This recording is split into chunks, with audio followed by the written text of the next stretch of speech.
সাপ, এই শব্দটা শুনলেই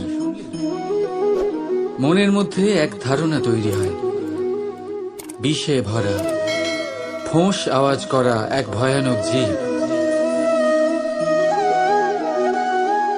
যদি এই সাপ কারোর বাড়িতে ঢুকে পড়ে, কোলাহল সৃষ্টি হয়ে যায়। লোকে সুরক্ষিত স্থান খুঁজতে থাকে, ভিড় জমা হয়ে যায় সেই সাপের প্রাণ নেওয়ার জন্য। কিন্তু যদি এই সাপ কোনো মন্দিরে দেখতে পাওয়া যায়, তাহলে কি হবে?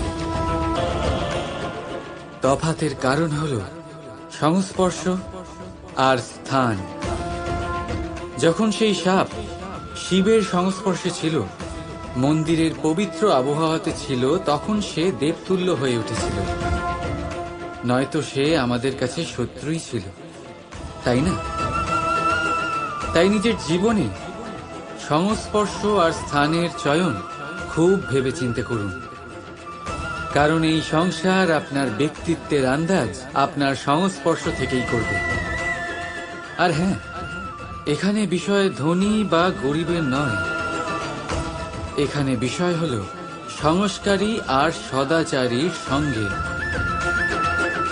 সদাচারীর সঙ্গ সবসময় সম্মানের কারণ হয়। রাধা রাধা।